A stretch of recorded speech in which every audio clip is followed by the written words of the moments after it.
One, two. One, two, doing a Sunday live.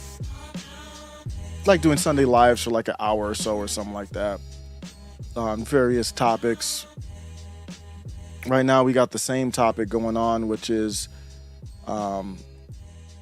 it's sad. It's sad what's happened.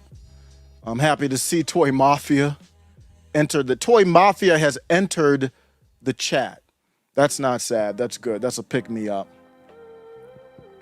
And I don't mean to bring up these topics to be demoralizing or to bring people down, but this is the same topic, and it's going to be about Donald Trump and MAGA.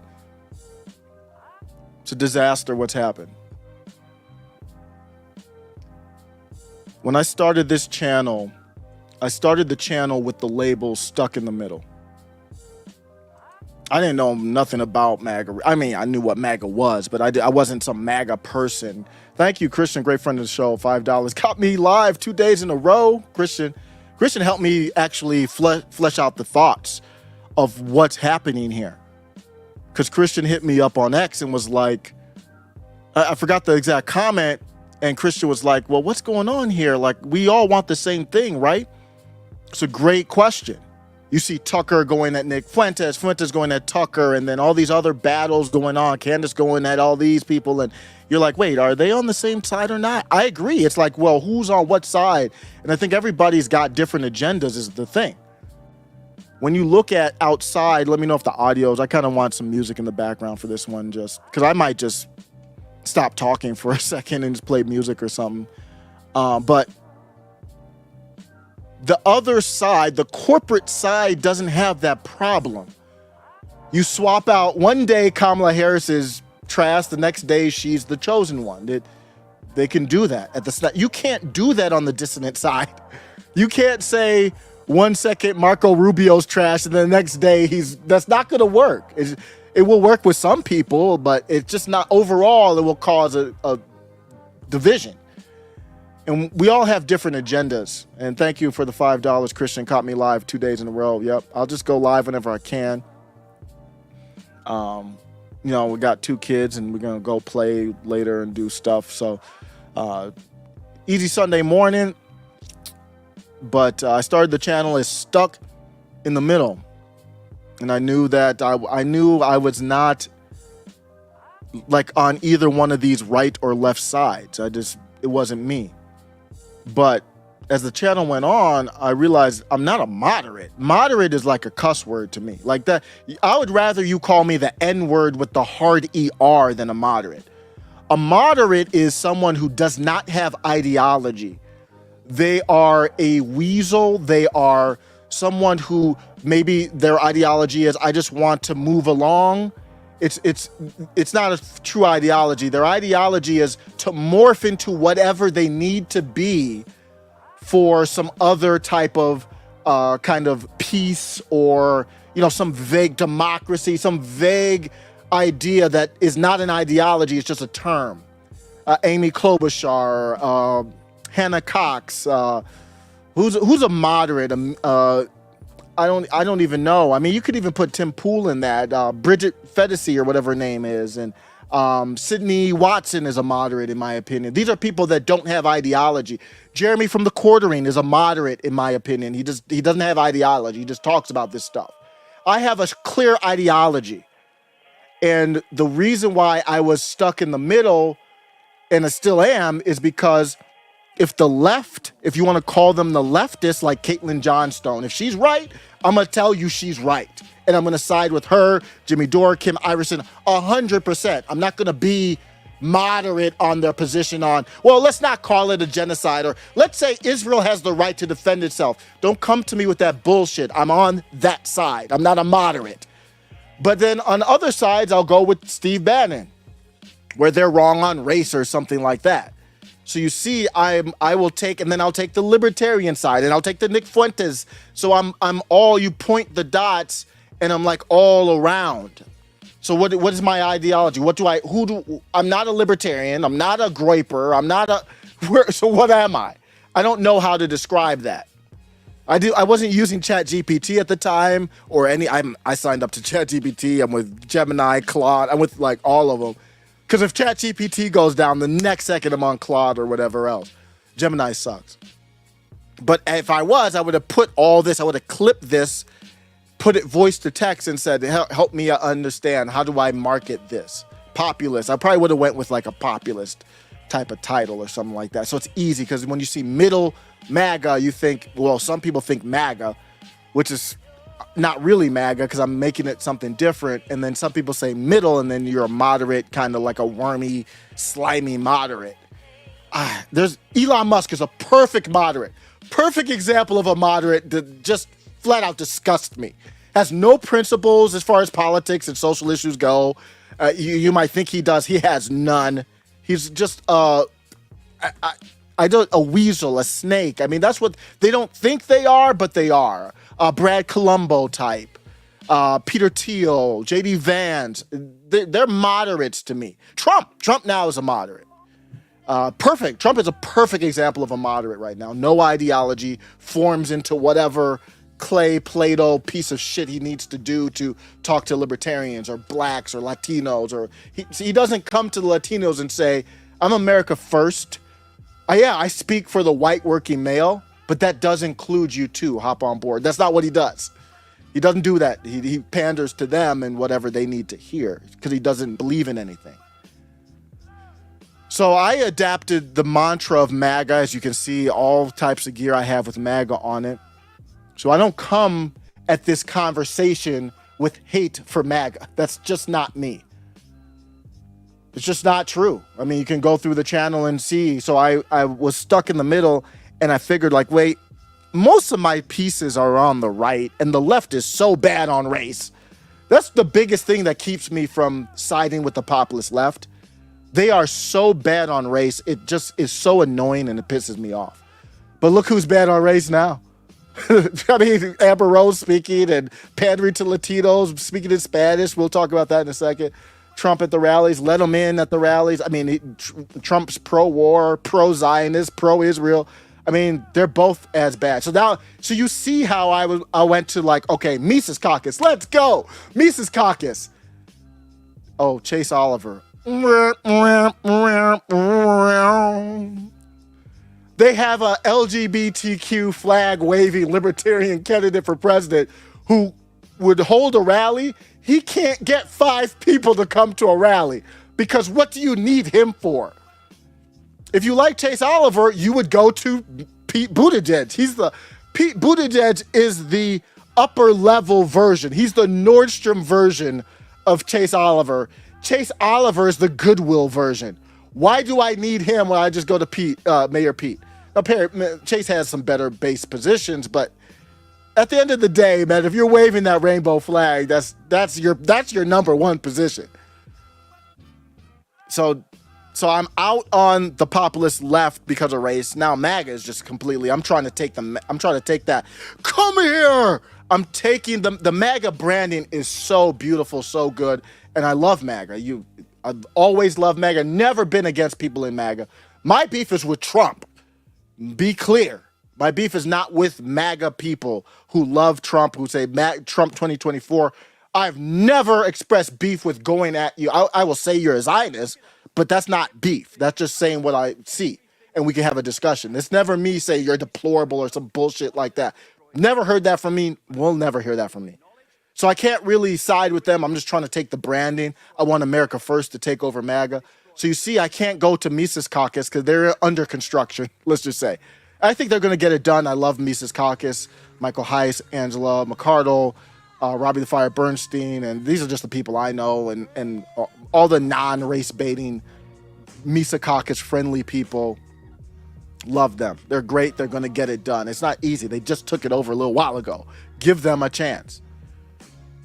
But they're not there yet. So you can obviously see why I'm pushed to America First and Nick Fuentes. Why wouldn't I be? So that's more where I'm at right now, is with them, but I'm not fully with him. I'm not a Christian authoritarian. If I were to support authoritarians, that would be my type of, even though he's Catholic, people distinguish between Christian and Catholic. I'm not an expert there. That's weird to me. But I support that type of authoritarian, and that's the only movement. I'm for the best idea, the best movement. I'm gonna be riding the wave of the best movement. And when I listen to Nick, I mean, really 99% of what he says, I agree with. I mean, there was one cringe moment when he was what was he pro-war on?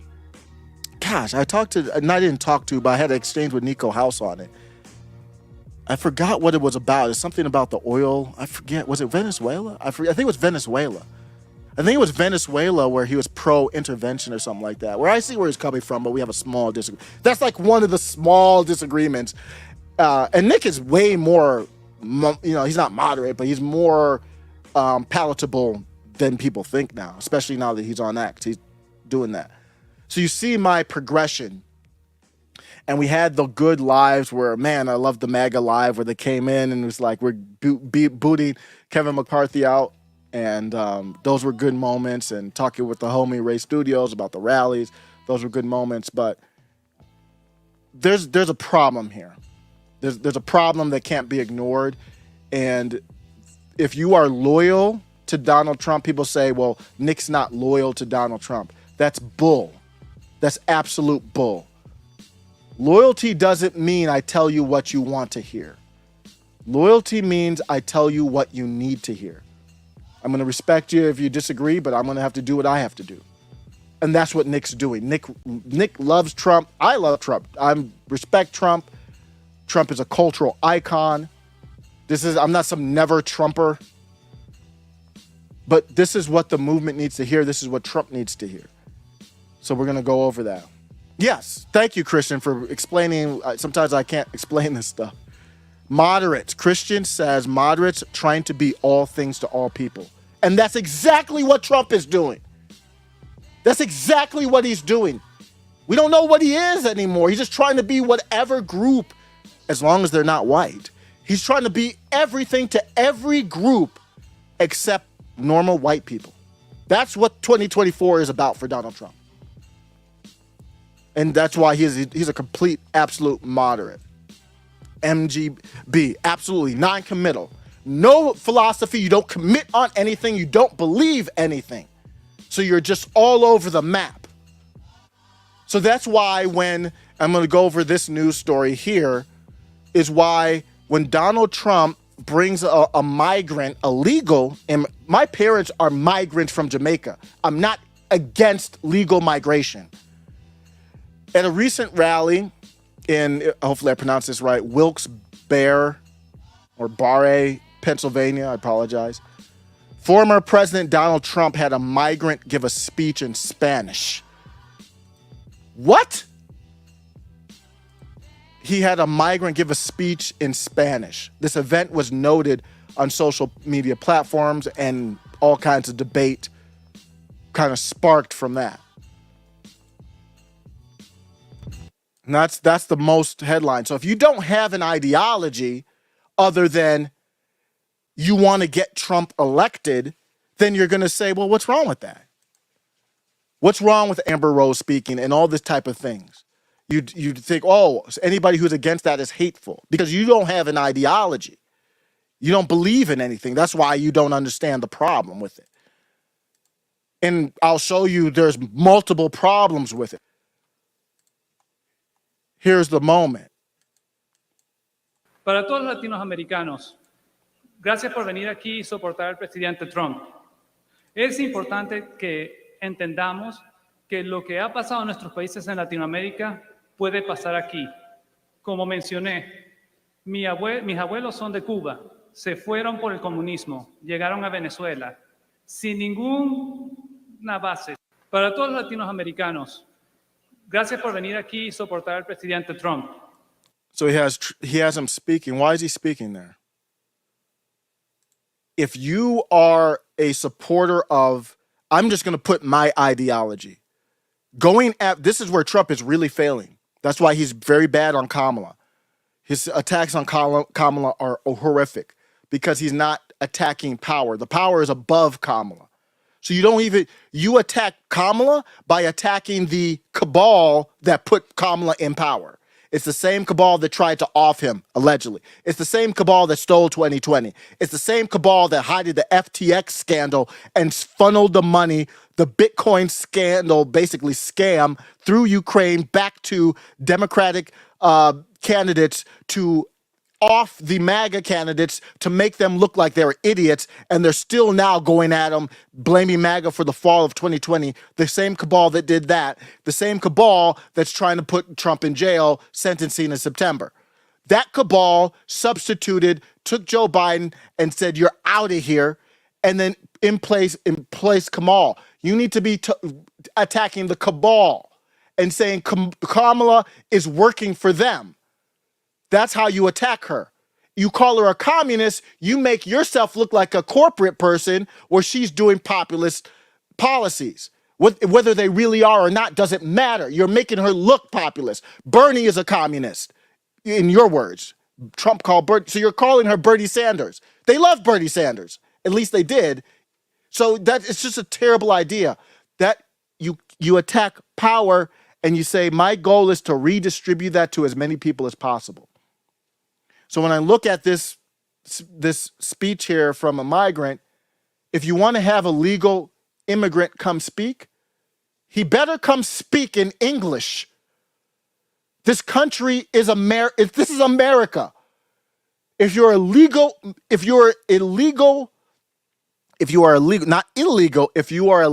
migrant here, learn the language, assimilate. So you have to do that before you even assimilate into MAGA because you don't even know how to speak the language. How can you assimilate into MAGA?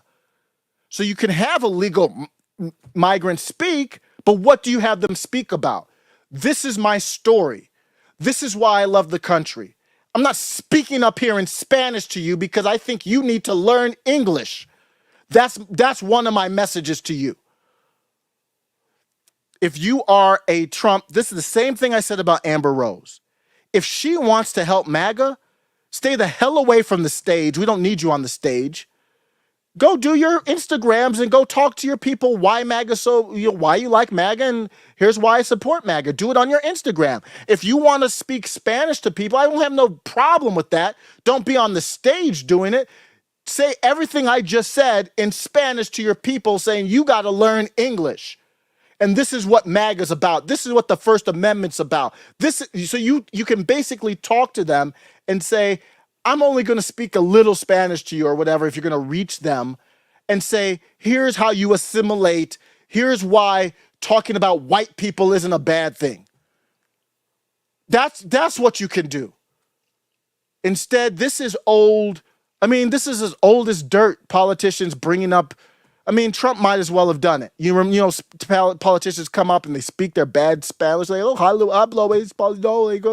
they don't know what the hell they're saying. That's basically what Trump did. Trump's like, I can't do it. So let's just have him do it. That is a joke. You go look at the video. Look how demoralized in the background everybody is. This is unbelievable. I'm turning the volume down. You can't see, you probably can't see. If you can go find the clip of this video. and look at the faces in the background. They look absolutely demoralized. Like rogue energy absorption, like sucked out of the crowd. They're looking around like they're looking up in the sky, and it's like, whoa, what's happening? I don't know what effect happened on here. Trump has purple hair. It was so ironically perfect. There's one guy here, it looks like Latino thumbs up. My goodness. If you want a rah MAGA channel, I do not blame you. Go find one. That surely is, you are in the wrong place. I am not a MAGA rah channel, never been, never will be a rah anything channel. If Nick and America First go sideways, we'll be sideways. This is unacceptable. It just gets worse every single day. Nobody's moved by this. Look at the body language. Heads turning away, eyes looking up, confusion. Just suck the energy out of the room. What Kamala's doing is playing to her base. She did the white guy's taco, and Tim Walz says he's actually a really good chef, so he's just playing around like I'm a white guy and I do no seasoning. Why is that okay?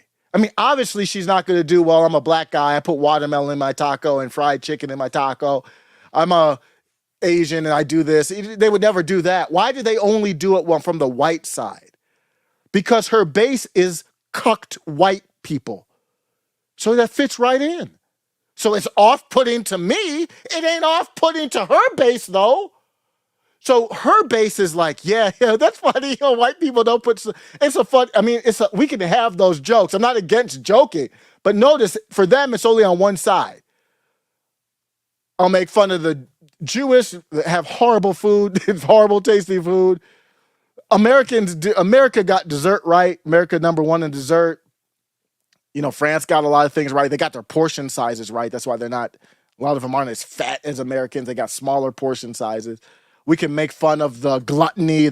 Only America would do a hot dog eating contest. We can make fun of blacks eating pig intestines, but that actually does come from a cultural background. As long, it's all about intent. If we're just having fun, it's the 90s where we all had fun with each other. Nobody was offended. Now, that's not what we see here. You can only make fun of whites. You can't make fun of Jewish people. Oh, no, don't do that. Don't talk about the tunnels. Nobody talks about the tunnels. Kamala Harris wouldn't make a tunnel joke. She'll make a white man no seasoning, a white woman no seasoning joke. She wouldn't make a joke about Jewish people coming out of tunnels like sewer rats. That joke's not acceptable. I can't laugh unless we all laugh. So she's playing to her base on everything is like base. That's why she picked Tim Walz. Tim Walz is the perfect representation of the toxic, tolerant white man. I'm pro BLM. Why are you pro BLM? Explain that to me. There's no way to articulate supporting a city getting burned down over a bunch of black lesbians getting paid off of the money and the money getting funneled to Act Blue to go against Donald Trump. But that's what Tim Walz supports. Tim Walz supports but he might be a part of the community, allegedly. So that might make some sense there. He's a toxic, tolerant. He's the perfect example. His wife said, I opened the window so I could smell the burning rubber from the window. What? What is wrong with you? It's perfect toxic. He shakes his wife's hand. He doesn't give her a kiss and a hug. What is that? When does that happen? When do you ever see someone? His wife was like, what? His wife was like, bro, we're not at home anymore. I know you're gay and you got your male friends or whatever. We're on the stage. You're supposed to hug and kiss. You forgot we're in character. His wife was like, you forgot, you're out of character. We're in character. You can almost see her thinking almost like Jill, where Jill has to handle Joe. She's like, we're in character, Tim. We're in character. Don't shake my hand. It's a business It's a business arrangement for these people. Tim, just come out the closet. It's much easier. It's celebrated nowadays. Obama, come out the closet. It's okay. Michelle, maybe Michelle will come out the closet in the DNC. Come out the closet. How refreshing would it be? They're degenerates anyway. We see what they've done through Pride Month. Michelle Obama gets on the stage at the DNC, hometown Chicago, and pulls down her skirt, and you see the banana, you see the apples, and you're like, I'm proud. I'm out and I'm proud. And everybody would get up and be like, yeah, let's go. She came out. The Joan Rivers thing, who cares about it? She came out and she showed her manhood on the stage. That would be what I would respect. Tim Walsh shaking his wife's hands. You should have just told us it was a business relationship. When have you ever any married man, when do you ever shake your wife's hand? When does that happen? It doesn't happen. It's all a facade. So he's the perfect representation of the toxic, white, tolerant male. And she picks him. Why does she pick him? Because he's a fake Bernie Sanders. He's like, well, that's all. You listen to the populist left and you see them saying, oh yeah, he's like Bernie Sanders. He's not like Bernie Sanders. Bernie Sanders was a fake. So instead of going at that, Trump does basically what they would do. They would do the exact same thing. They would take a legal migrant, have them come up and speak Spanish. What's the difference? Trump has become a moderate, worse than a moderate. I mean, look at this. 2016, let's compare that to 2016. You're like, oh, well, no, Trump was always like this. No, he wasn't. Trump was not always like this. Here's Trump in 2016 talking about, this is back when he wasn't anti-white. I'm going to get to that in a second. He's anti-white now. Trump is anti-white. The whole MAGA movement is anti-white. He said, quote, he should really set an example by speaking English in the United States. What's wrong with speaking Spanish? Well, I think it's wonderful and all, but I did it a little bit half-heartedly, but I do mean it to a large extent. We have a country where to assimilate, you have to speak English. This is a country where we speak English, not Spanish. He said, quote, that's 2016 Trump. So I provide the feedback, and people on, not a lot, but I've got great friends of shows on the channel like, oh, I don't know where you're at. Go attack Kamala. Go attack Kamala. My take is Trump, focus on your base. So I say, Trump, I got you. You've been pandering. I wouldn't even mind the pandering if he kind of balanced it out with at least 50% focus on the base and then some pandering, even though I don't want that. It wouldn't be that big of a deal. We've got zero focus on the base and all pandering now. So I say, Mr. Trump, love you. I'm not against you. Just focus on your base. Here's Trump. Para todos los latinoamericanos, gracias por venir aquí y soportar el presidente. I'm sorry, guys. That's not going to work. There's no fixing this. It's over.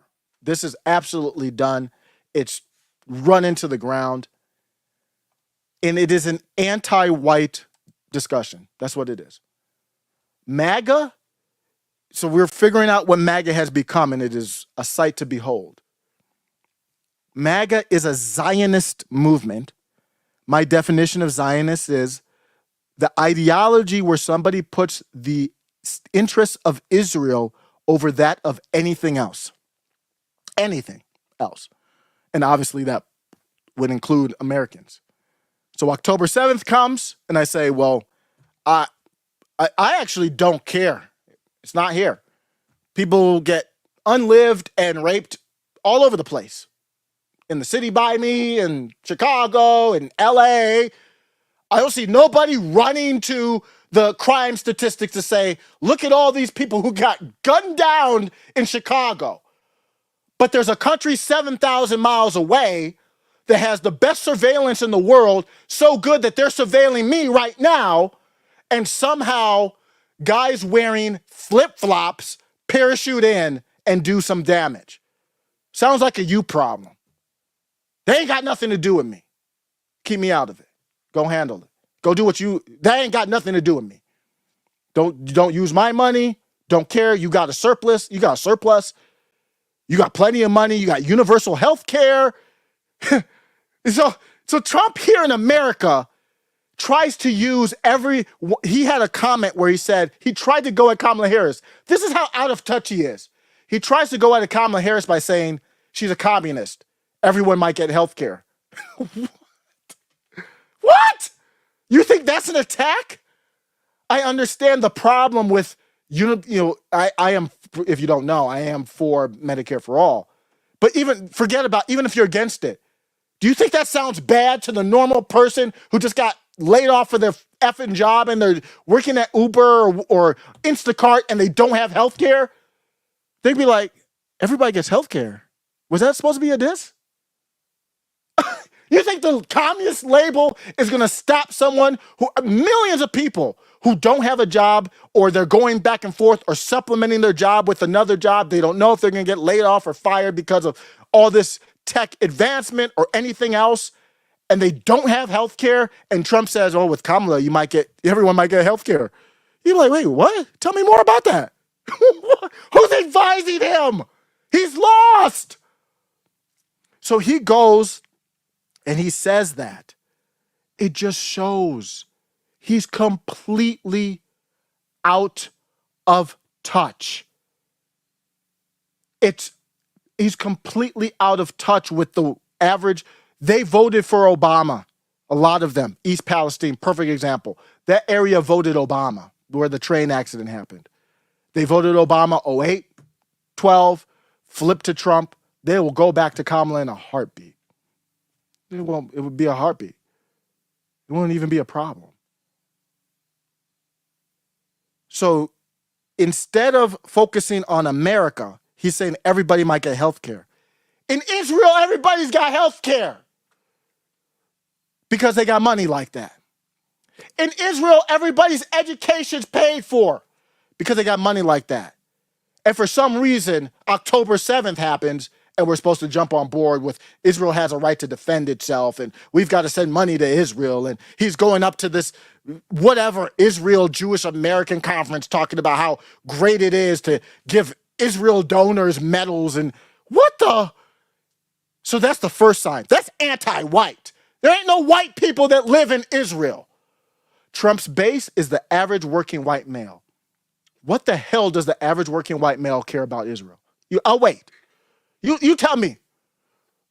East Palestine, Ohio, where Trump had such the great retail campaigning effort. I'll wait. Tell me in the chat. I'll wait. Tell me how the white male in East Palestine, tell me why they give a damn about Israel. Explain that to me. That's anti-white is what that is.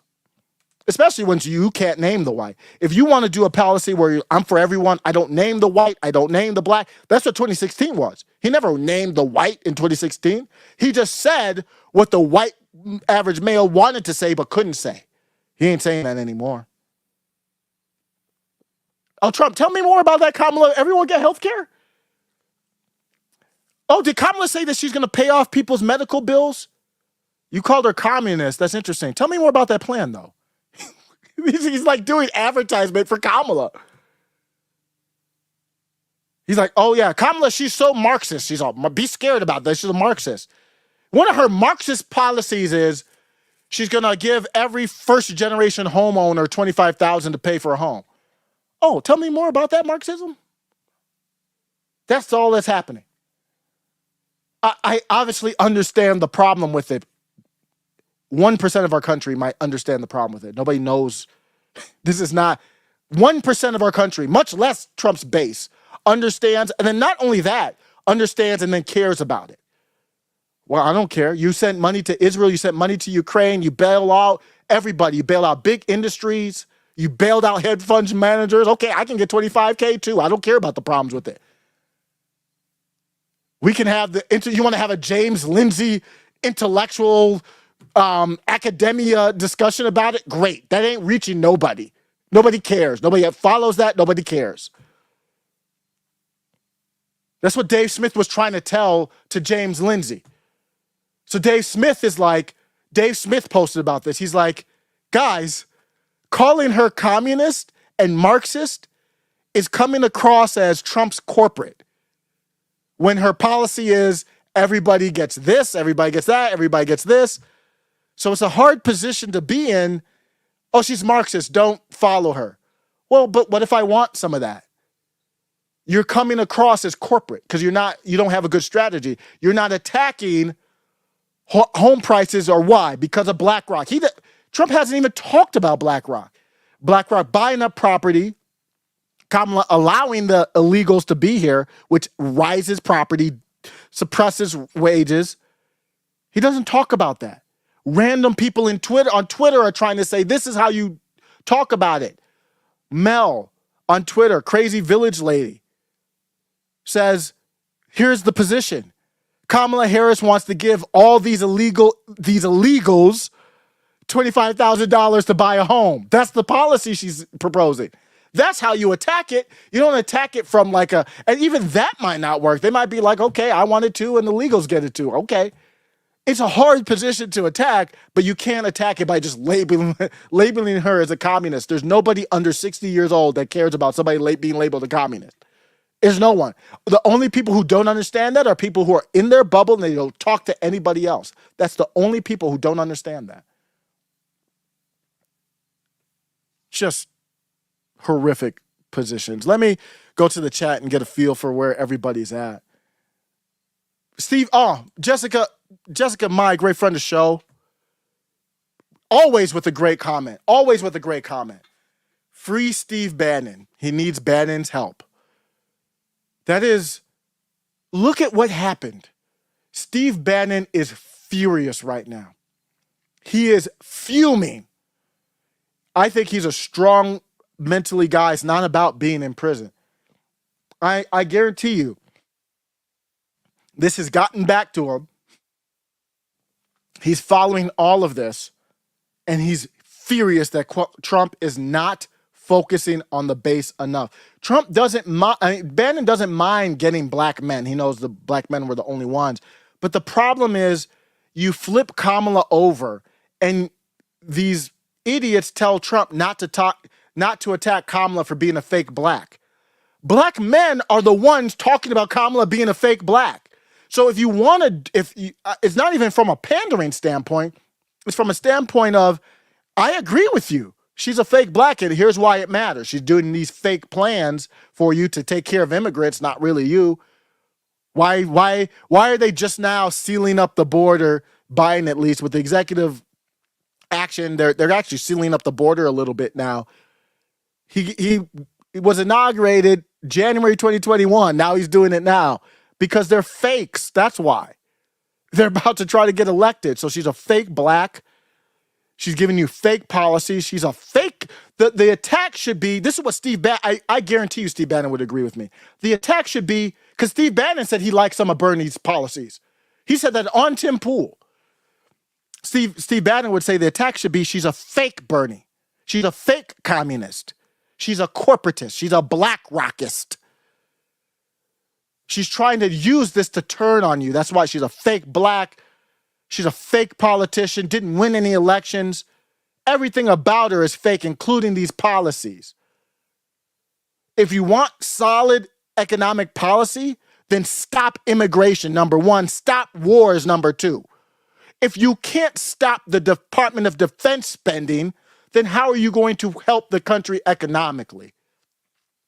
Instead of doing that, Trump is talking about an Iron Dome.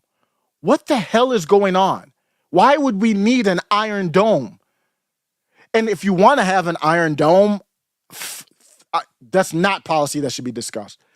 But fine, you would have to decrease the Department of Defense spending to pay for it. Obviously, that's not his position. Trump is trying to increase Department of Defense spending. So that's a part of the reason why he can't attack Kamala. He's for war in Ukraine. He's for war in Israel. How does he really attack Kamala? What's his economic plan? There's nothing clear there. So he's going to get routed.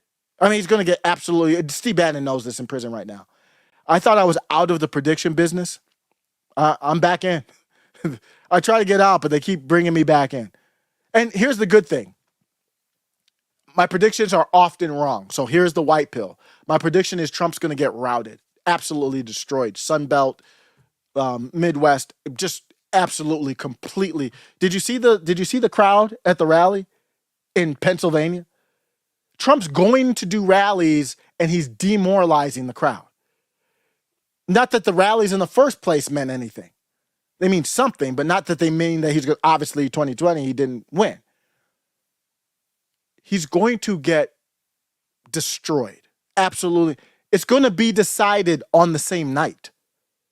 It's over. That's my prediction. Then the good news is I'm often wrong, so maybe Trump will win on that same night. But if you get the Trump that's speaking Spanish, congratulations. Unless he does some great flip up, which is possible. But that's not how you do politics, though. So let me take a look at four. Thanks, Jessica Ma. I haven't seen you in a minute. Great friend of the show. Appreciate you. Gary says voting Trump is rearranging the deck chairs on the Titanic. And that's what it looks like to me. It looks like that to me.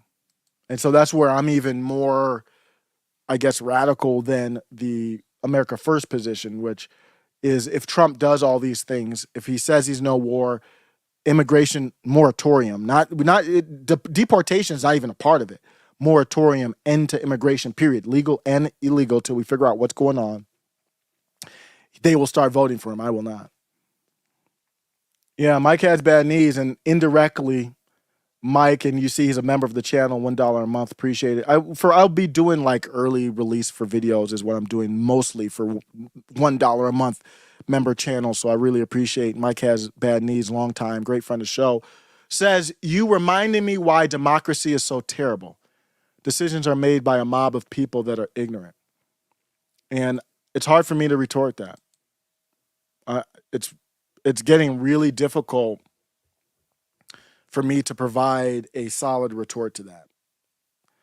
And you see why. And Nick, and when I say Nick is an authoritarian, he's trying to take things over in a peaceful, democratic way. He's not, when I say he's an authoritarian, I mean he's no different of an authoritarian than a Republican or a MAGA who wants to control of all branches. So I have to think that out. How do I feel about democracy? I feel that democracy works when you have people in an area that share the same moral foundation. For example, you can't be arguing about abortion. You can't be arguing about no laws need to be made. If we don't, just like a marriage. I mean, are you really going to be married with somebody that you have a disagreement on? Maybe you can have a disagreement on abortion, but disagreement on abortion, on gender care issues, on all these type of things. My wife is more of a destiny establishment, but she's not against, like, when I bring these stuff up, she's not like, oh, you're some radical, she'll listen to the conversation. She's not destiny where he's gone off the cliff now. So there has to be some type of moral connection, and democracy works. Democracy doesn't work if a group of people don't agree on. My wife and I don't have disagreement on what a biological male and female is. My wife and I don't have a disagreement on what a biological male and female is. I don't know how you can be married to somebody. If you are, great. I don't know how you could be married with somebody too. So a democracy to me is a marriage. And it works when it culturally fits. And right now the country is, there's no different, it would be like putting Iraq. It's not the same ideology, but the people who disagree in our country, the difference is as much as a difference between Iraq and, constitutional beliefs. It's incompatible. That's what's happening in the UK. And why can't Trump in 2015 went to Scotland, and Bannon was a big person. Believe it or not, they let Bannon on the major corporate outlets back then. He actually did a little bit before he went to prison on major corporate outlets. But he was on there often, and he was talking about Brexit. And we could forget about how Brexit went. That's a whole different discussion. It was a populist uprising that corresponded with Trump. And if Trump was really for anti-immigration, which he's clearly not, he would be speaking about what's happening in the UK. The riots going on because they've let immigration go on. So I don't know what's exactly the same equivalent to our illegal immigration basically happening there. So you've got Muslims with native people from the native land of UK who've been there generationally for thousands of years, being taken over by a culture that's incompatible. Democracy doesn't work in that situation. Obviously, there's no peace that happens when you culturally don't belong together. It's impossible. So to me, it's not a indictment on democracy. It's an indictment on forcing people together in a marriage that shouldn't be married. But why doesn't Trump talk about that? Why? Because Trump is anti-white. Because in order to talk about what's happening in the UK, you can't talk about it in a competent manner without saying it's native whites versus others. You can't. So that's why he hasn't brought it up. He's anti-white. He's pro-immigration. You might have seen the clip in the rally where Donald Trump said, we need immigration for AI. Just bizarre positions. Just absolutely bizarre positions. Who are these positions for? Who are they resonating with? Nobody that I know that this resonates with. Here's Donald Trump talking about I'm calling it 15-minute cities. You can call it whatever you want. But to me, this is a 15-minute city policy. This is absolute trash. Past generations of Americans pursued big dreams and daring projects that once seemed absolutely impossible. They pushed across an unsettled continent and built new cities in the wild frontier. They transformed American life with the interstate highway system. Magnificent it was. And they launched a vast network of satellites into orbit all around the earth. But today, our country has lost its boldness. Under my leadership, we will get it back in a very big way. If you look at just 3 years ago, what we were doing was unthinkable. How good it was, how great it was for our country. At this point, I don't have disagreement with Trump. Our objective will be a quantum leap in the American standard of living. That's what will happen. Here are just a few of the ways we can do it. Almost 1/3 of the landmass of the United States is owned by the federal government, with just a very, very small portion of that land, just a fraction, 1/2 of 1%. Would you believe that? We should hold a contest to charter up to 10 new cities and award them to the best proposals for development. In other words, we'll actually build new cities in our country again. These freedom cities will reopen the frontier, reignite American imagination, and give hundreds of thousands of young people and other people, all hardworking families, a new shot at home ownership and, in fact, the American dream. Another big opportunity is in transportation.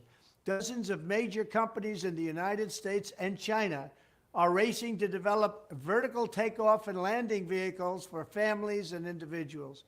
Just as the United States led the automotive revolution in the last century, I want to ensure that America, not China, leads this revolution in air mobility. These breakthroughs can transform commerce. Who is he talking to with this? Who is he trying to reach with this? Air mobility? Bruh, we got fundamental issues. People see the immigration problem everywhere they are, every single day. When do you talk to somebody in the street that says, damn, air mobility, that's the big problem in our country? That's not a MAGA position. MAGA, take power, redistribute it to as many people as possible. What does that have to do with, that's my opinion of MAGA, what does that have to do with air mobility? Who's he speaking to? That's not rallying his base. Think of the person working at a mechanic shop, construction, the factory jobs. I sent my kid to kindergarten, and they have to hire new teachers because they got too many kids in the class now. More kids late registering than before. Why do you think that is? It's immigration. That's why. It's eating up resources. We don't even have enough teachers to teach them all. They got to separate them in separate classes because they can't speak English. I'm not against the people who are coming here. I'm against the people who are doing it and destroying our culture. You think, and I talked to my wife about this, and she's more like, oh, well, you got to bring them in and all that. Like, do you think that they understand the First Amendment? They can't even speak English. So you're eroding you're eroding all of your rights, your culture, all of your rights. Why do you think democracy doesn't work? Because nobody understands what the hell the purpose of this country is. So they just vote because they like people or whatever else. And that is hurt by a legal immigrant, or legal or illegal. But right now we're seeing an abuse of the asylum process. We see that every day. Send your kid to school. Oh, wait, we don't know what class they're going to be in because we got to hire more teachers. And he's talking about air mobility. He's talking about creating more cities, more Democrat cities. What? Cities are naturally Democrats. What is he talking about? Air mobility. See, J.D. Vance is backed by Peter Thiel. Peter Thiel founded Palantir, a security defense contracting company, works with the deep state as deep as anybody. So Peter Thiel is cool with Elon Musk on that standpoint. They're both tech guys. J.D. Vance is that tech guy. Peter Thiel spent $15 million to help J.D. Vance win in Ohio. Who do you think is going to do the surveillance for these cities? These are 15-minute cities rebranded under MAGA. What is happening? Wake up. This is complete nonsense. When I said you could start a new city. I said Trump should drop out and become the mayor of a small town in Nebraska, Oklahoma, rural Minnesota, rural Wisconsin, rural Illinois, and call it MAGAville. In a rural area. You got to take over the current cities first. If you want to save this country, Arizona is a red state, as red as Florida, but they're ruled by a small amount of blue, black, brown filled zombie NPC non-independent thinking clowns that need to be moved peacefully need to move up out of here or assimilate. We don't need new 15-minute cities, sir. Who's advising him? You think that's a Trump? Well, it could be a Trump idea because they could sell him on it and say 15-minute city, Trump Tower type of stuff. Here's what I think's happened to Trump. I had somebody on X made me think about this. Let me show you what I'm saying here. This is what I think happened to Trump. Let me find it real quick because I have it all stated out. I don't know why it's not on my timeline. It's funny how some things don't make it to the timeline. I don't know. It looks like an editing thing. I don't know what it is. That only happened after Elon took over. I never saw that before that. And I could just be not finding it because so I can't find it. Wow.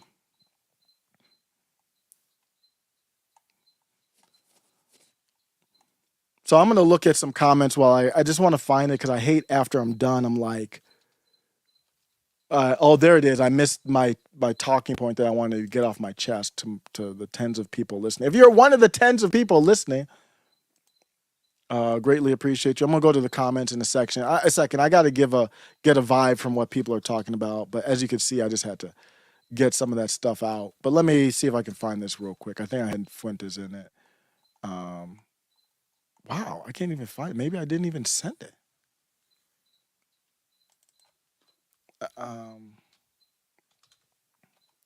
Wow. It might have got stuck in my drafts or something.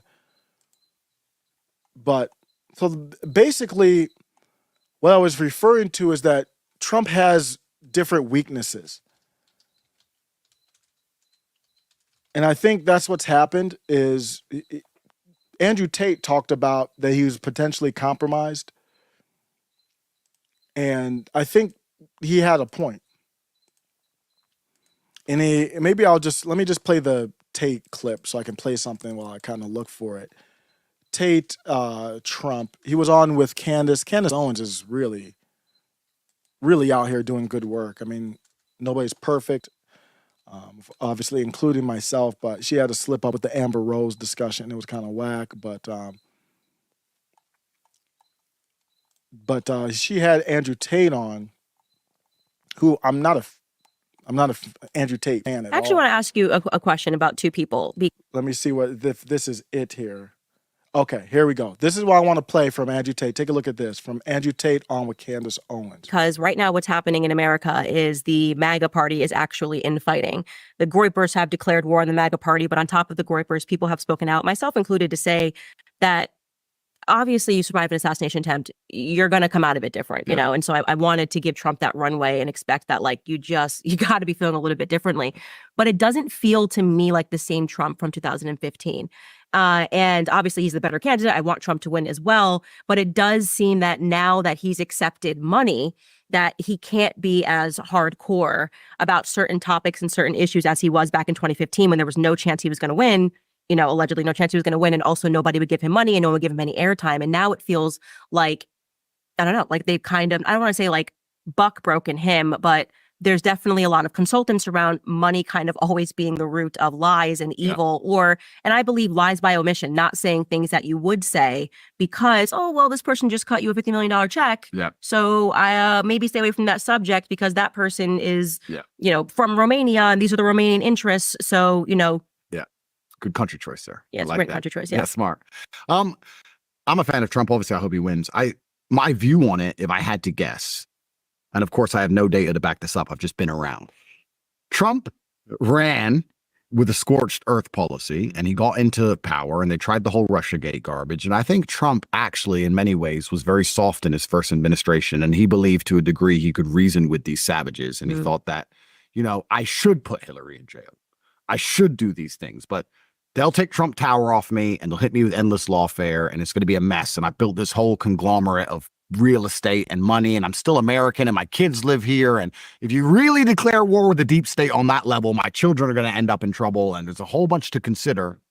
So he tried to be nice to them. And then he realized that doesn't work because they rigged the election. When he left, they rigged the election. They keep hitting him with lawfare to try and stop him being president again. And I think there was part of his mind that said, you know what? I'm really going to get back into administration and teach these guys a lesson. And then I think something happened. Someone came along at some point, and I think perhaps that deal was done. And they said, look, you won't go to jail. Trump Tower will stay standing. Your kids will be safe in America. Everything's going to be okay. But you're going to have to bend on these few things. And I think that perhaps, I mean, fatigue makes power. Napoleon said it. Fatigue makes cowards of us all. And he's certainly no coward. But it's amazing how daily war can grind you down. I can talk from personal experience. After 3 years of every single day you're fighting, and that's what they do. They know that you're too powerful a person to take out with one hit, so they just, it's like hyenas on a lion, you know, and they just bite. If I had to guess, I'm still praying for a Trump victory. I still think he's gonna be the best president. I still think he's gonna do his very best.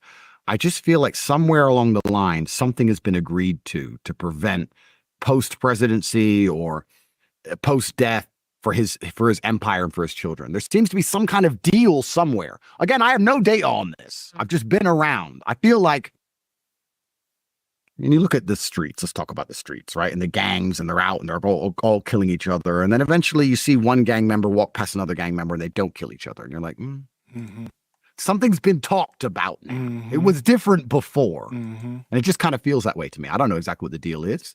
I'm not even going to say that I blame the guy for taking it. Yeah. Some kind of agreement's been made, I feel like. Just a great clip, and just a great clip, and that's exactly how I feel. He said it. I mean, Andrew Tate just articulates himself so well. I can't lie. I'm jealous at how, like, he cuts through. Trump used to do that. That's why Trump's speeches are so boring now. I'm like, Trump, it used to be an event. Anytime Trump got behind the mic, get your popcorn ready. And he's just different. I talked about it in my live, which was a disaster yesterday. I was trying to use Rumble Studio, and obviously you use technology for the first time, and they got something to do. They got more work to do. Because I heard that if you use Rumble Studio, they give you a little algorithmic boost. Unconstitutional. I don't support it, but I understand it from Rumble. I support Rumble. So I was like, let me see if I can get an algorithmic boost, and it didn't stream to X. It didn't stream right, and It didn't work right. But I brought this up. I read this article where people inside the Trump camp leaked to somebody that they think he has PTSD, that's why Andrew Tate was like, and Candace was like, I'm not saying this to diss Trump. I mean, I didn't take a graze to my ear, which you could have effing nightmares about. Every time you go up to a podium or open your car, all that, you could think about that. Now the Secret Service is trash. They're not going to keep you safe. So he could have PTSD. They said he's watching it over and over on a loop. So he was bad before that, though. So that could have made him worse, but his campaign was off the rails even before that. So I'm not going to all put it to that, but I do want to give Trump some of that grace there because of that. I'll look at some comments, and I'm going to leave it on. I'm going to leave it out. I'm hesitant because it's not a happy note, but I think it's a note that men need to hear. I did a video where I criticized women. I criticize any society that puts 28% of their politicians, makes damn near 30%, damn near makes 1 out of 3 politician a woman that has the ability to vote on war. Because women don't fight in wars. When you look at Ukraine, Russia, women, children flee the country, men die. Women have no business deciding on making a vote on whether money goes to a country or war happens. You're not selectively service drafted. There's not a diss on women. Men can't have babies. We all have strengths and weaknesses. We need women. We need men. But women have no business with political power. A woman has absolutely no business being commander-in-chief of this country. Absolutely no business. Country of 330-something million people. You can't find a group of men that would be better than a woman to be the commander-in-chief. So I talked about that. But the real indictment is, you don't have any women football coaches, but we have a commander-in-chief that could be a woman. Huh? Come again? The men and women don't even play chess together. Men and women, I always talk about, I got to play with the great Black Widow. What's her name again? Dang, I haven't watched it in a while. I used to watch Pool on ESPN, the Asian Black Widow. She was at the campus in University of Michigan, Ann Arbor. She was real cool playing pool with us in the student union. And men and women don't even play pool together. Why the hell would we have women deciding on war? That makes no sense. There's no women in the UFC fighting. There's no women deciding on whether a fighter goes into a ring in the UFC. Turn the lights off now. That's over. Women don't decide whether men go to war. Turn off the electricity. And you know that it's off for, even if it's for like a few months, even if you know that everywhere in the United States, everywhere in the world, you lose power. That means there's no internet, no power, no nothing. We're back to making fire. You lose all electricity and you know it's gone for 6 months. Boom. That women have no decision on whether men go to war that quickly. But the reason I bring that up is it's not a diss to women. I'm talking about men. We have allowed men vote for women into power.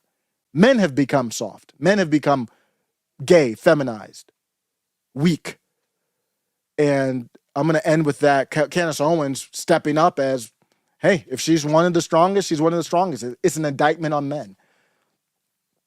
But taking a look back, Wes said we don't live in a democracy, it's a republic.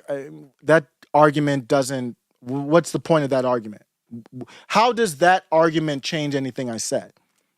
We're in a representative republic. It doesn't change that the representative republic doesn't work if we don't share the same culture. So you're right, but it doesn't change my point. And a representative republic is a type of democracy. So that, to me, that's a semantics argument. And I only care about the input if it changes my argument. I mean, just to correct is fine, but it has no bearing on, it doesn't change my position. MLS says our Constitution was based on the New Testament directly, zero doubt. Yeah, fairly closely, yeah. Mike Has Bad Knees says, I'm not anti-immigration, I'm anti-welfare state. Without the welfare state, immigration would be natural, unlike, exactly. Better said than I said this whole live. That's what I'm saying, like Trump is paying people millions of dollars to advise him. And I've got Mike Has Bad Knees on the chat laying it out. I'm not anti-immigration. anti the welfare state. That's the only reason they're able to be here. The immigration that we're talking about, my parents came here with nothing, took the bus every day, saved every single penny, didn't get no damn what is that? Didn't get no damn handout from nobody. My dad would never take a welfare check, ever. Ever take a grad. My dad would never. Dad got laid off. Our lifestyle didn't change because he saved his money. Didn't make any type of large money. Saved his money. Bought a house. Didn't get $25K to do it. Interest rates were in, the whole economy different, but the interest rates were like 14%, crazy interest rates. Paid off the house. It's a very small, humble house. That's what we're talking about with immigration, not this bullshit that we're seeing right now. Great take, Mike Has Bad Knees. If your parents came here as a legal immigrant from years past, you should be the most angry. You shouldn't see some effing immigrant on the stage speaking bullshit Spanish, sounding like a politician from 2004, 2008. Bullshit. Donald Trump has become, Mike Has Bad Knees always gets me going, man. M. Patrick Henry, May 1765, quote, "It cannot be emphasized too strongly or too often that this great nation was not founded by religionists, but by Christians, not on religions, but on the gospel of Jesus Christ." Thank you for that. On that note, I'm going to end with Candace Owens. And Candace Owens had a great rant, and it could take the channel down. I do not care. I actually, YouTube, go ahead and take it down for this. It will help kind of be validation for Candace Owens' thoughts here. She goes on an epic 8-minute and 50-second rant, basically about how weak men are. Weak men. We're weak. That includes your ones who are rich and have done a lot of success. They can't speak the truth. They can't hold the conversations to speak the truth. And Candace Owens is like, I can't. I know she's rich and well off, so it's easier. But no, it's not. It's not about the money. It's about the courage. I appreciate you all. I'm gonna leave you out with this, and I'm out. I am so sick of the cowardice. Okay, I shouldn't even say it frustrates me. It just downright just makes me realize how much we have lost what it means to be a real man in society. The fact that I am a woman, okay, and I am the person that is saying this, okay, the fact that there are so many conservative commentators who pretend that they're so brave because they're talking about like what happened in the latest Trump thing, blah, blah, and then on the topic of pedophilia, their mom, okay, I should not be the only one calling out how many times Zionists defend pedophiles and criminals. This is not normal, okay? Why does Israel allow pedophiles from America to flee and receive protection from their state? Why are we, the country that's funding their bullshit, okay, not allowed to extradite our pedophiles? Like, okay, does anybody have an answer? I don't know. Anybody like, oh no, that's totally normal. It makes total sense. Like, Candace, even asking the question is anti-Semitic. Like, no, guys, there's like a problem here that we can't get our pedophiles back from a nation that we've given billions of dollars to. That doesn't make sense. Why would you want, as a small nation that is the size of New Jersey, okay, why would you want the pedophiles to flee there? Like, why would you want the pedophiles to be procreating? Unless the nation of Israel may have been established by some Frankists. And it's looking like Theodore Herzl's family was from the exact same area in Moravia and in Bohemia where the Frankist cult was founded. Crazy when you get into his family. That, like, maybe Theodore Herzl, who wrote in a book that he didn't care how many Jews had to die for him to get the state of Israel, like, maybe he was not actually a Torah worshiping Jew. Like, I don't know. I'm just throwing out some ideas here. And by throwing out some ideas, I mean, I've read a ton of books and I've figured it out. Okay. I am just like so over the idea that Israel is our ally and friend. If another person says that stupid statement, I'm going to personally punch you in the face. I am. It's going to be me. That's a joke. Don't take this video off of Twitter. Wink. But like, I cannot stand the people that sound like bots, the spineless cowards. And I'm calling out all of you men, everybody who has a check mark, and also has a penis and has not said anything about Israel protecting pedophiles or has said the statement like, our friend and ally, but can't justify a statement. I'm talking specifically to you. So if you're sitting there wondering, you're like, hey, I have a check mark and I'm a guy, and I have a penis, and I've never said, I'm talking to you. Yeah, it's definitely you. Like I'm talking directly to you, okay? So we've got this friend and ally, and we're not allowed to ask questions about JFK's shooting or the USS Liberty.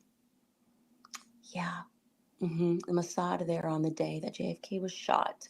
The arguments that he was having in the days preceding with their prime minister, still classified. Okay, we're never going to know what they were arguing about. And then Jacob Rubenstein shoots the guy who said he didn't shoot the guy. Do you have a question about that? You anti-Semite? Don't come at me. Don't even I don't even want to hear questions. We're not allowed to even speak about the USS Liberty. The fact that after October 7th, they jammed through a bill in Congress, okay? And they were like, we must have an October 7th day of remembrance in school. Kids must learn about this in school. And we can't get one for the USS Liberty. Okay, that means your nation is being held hostage by a foreign power. Yeah. So part of that Jacob Frank religion, the reason why they wanted to commit the act of pedophilia was because he believed that if you were willing to commit that sin, you would do anything else. His theory was, I'm going to, like Jacob's ladder, bring you to the bottom, to the abyss, get you to do the most immoral things, only to lift you back up. And it immediately creates camaraderie among the group of pedophiles because all of them have done this horrific thing. So basically they're like, in order to get into this religion, you have to rape a child. Okay. And so you have people that are willing to do that. Okay, that are in this religion, a religion who the first Jewish Supreme Court justice, look this up, Louis Brandeis, was a Frankist on his profile. He kept a photo of Jacob Frank's daughter. He was an open Frankist family that has made it to the Supreme Court. But I guess we can't ask any questions. He was also a Zionist. Every single time, these people that are committing crimes are also Zionists. And it would be cool if, I'd be in a different place, by the way, about this. Every religion has people that are corrupt and immoral, right? But we don't defend them. We don't expect them to be defended by the press. We don't have an entire ecosystem. And he believed in homosexuality and incest, all this stuff, who's protecting those people who are still, their descendants are still in positions of power. That is what makes this unique. So no, okay, I'm not going to be like all of the other fake conservatives. I'm so brave. I'm talking about this issue. But on pedophilia, I'm just going to be like, not my hill. If that's not your hill, we don't effing need you in this country. We don't need you in this country. Do you think it's normal, by the way, that basically every person who speaks about Israel has to basically say a statement that's I don't want to get killed? like literally, because speaking about it, people are like, Candace, beef up your security. That's not fucking normal. Excuse my language, but that is not normal. Okay, it's not normal that people have to think about their security because, and by the way, some of it, then the way that you get comfortable with it is you're like, well, they shot JFK in an open car, so there's not, he's a sitting president. Obviously my security doesn't really matter. If they want me, they're going to get me. That's not a normal thought process to have. We don't have that about any other country in the world, except for the one that, took over ours. And that's the truth. Okay. We are an occupied nation. And if it's going to take women having to speak up and say that to make permission, to give permission to men to do the same, then I'm happy to be the first person. Okay. I just want to be clear. Anything happens to me, blame the Zionists. 1000% blame the Zionists. Let that be my parting words. Okay. The more you look into their little network of psychopaths, they all collude with each other. Just so you know, the Zionists on the right are the same as the Zionists on the left. And it should be an easy litmus test for you guys. Speak to any commentator. If they are not willing to condemn Israel, if they say they're our friend and ally, and you ask a question about their defense of pedophiles, about Louis Brandeis, about all of these Zionists, Anna Freud, the Sigmund Freud family, they have a Tel Aviv University whole thing dedicated to them. If they're unwilling to say that, just don't support them. It's that easy. I'm not going to become the person.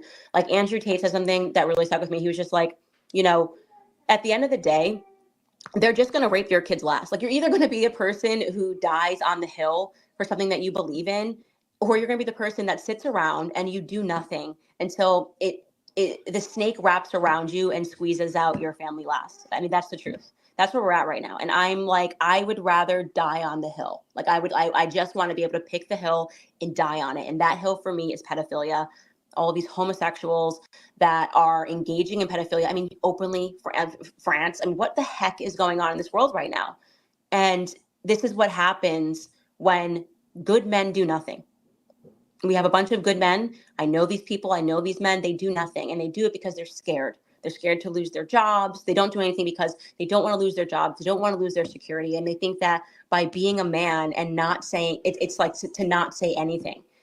And I just completely disagree with that. So anyways, like I said, if I get killed, it's definitely Zionist. I guess I'll open up the stage. I mean, some people are requesting, does this work? Who's Matthew?